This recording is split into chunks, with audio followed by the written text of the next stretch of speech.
নমস্কার বন্ধুরা, স্বাগত সবাইকে আমাদের ইউটিউব চ্যানেলে।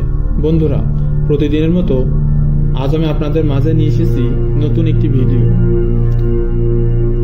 আমার আজকের ভিডিওর আলোচনা, আমরা যারা সনাতনী তারা সবাই হাতে লাল সুতো বাঁধি, আর এই লাল সুতো বাঁধার সঠিক নিয়ম আমরা জানি না। আজকে আমি বলবো এই লাল সুতো বাঁধার সঠিক নিয়ম এবং একবারে লাল সুতো বাঁধলে কতদিন ব্যবহার করা যায়, কোন দিনে লাল সুতো বাঁধলে আমাদের মঙ্গল হয়, এছাড়াও লাল সুতো খুলে কোথায় রাখলে আমাদের মঙ্গল হয়। আর এই সমস্ত বিষয়গুলো জানার জন্য এই ভিডিওটি সম্পূর্ণ দেখার অনুরোধ করছি। আর আপনি যদি আমাদের এই চ্যানেলে নতুন হন তাহলে অবশ্যই আমাদের এই ছোট চ্যানেলটি সাবস্ক্রাইব করে আমাদের পাশেই থাকুন। তো বন্ধুরা, চলুন জেনে নেওয়া যাক আজকের ভিডিওর মূল আলোচনা। বন্ধুরা, হাতের লাল সুতো 31 দিনের বেশি ব্যবহার করা উচিত নয়।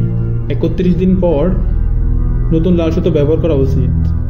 লাল সুতো ব্যবহারের আগেই ভগবানের চরণে অর্পণ করুন, তারপর হাতে বাঁধুন। পুরুষরা ডান হাতে বাঁধুন এবং মহিলারা বাম হাতে। লাল সুতো বাঁধার শুভ দিন সোমবার, বৃহস্পতিবার এবং শুক্রবার, এবং খোলার সঠিক দিন শনিবার বা মঙ্গলবার।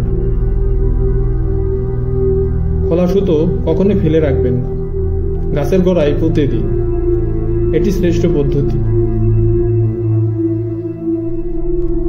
বন্ধুরা, এই নিয়মগুলো মেনে চলে আপনার জীবনে আসতে পারে শান্তি, শক্তি আর সুরক্ষা।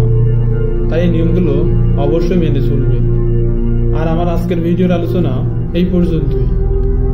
আপনারা আমার এই ছোট চ্যানেলটি যারা এখনো সাবস্ক্রাইব করেননি তারা অবশ্যই আমার এই ছোট চ্যানেলটি সাবস্ক্রাইব করে আমাদের পাশে থাকুন এবং পরবর্তী ভিডিওটি দেখার অনুরোধ করছি।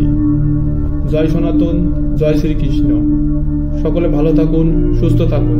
দেখা হবে পরবর্তী ভিডিওতে।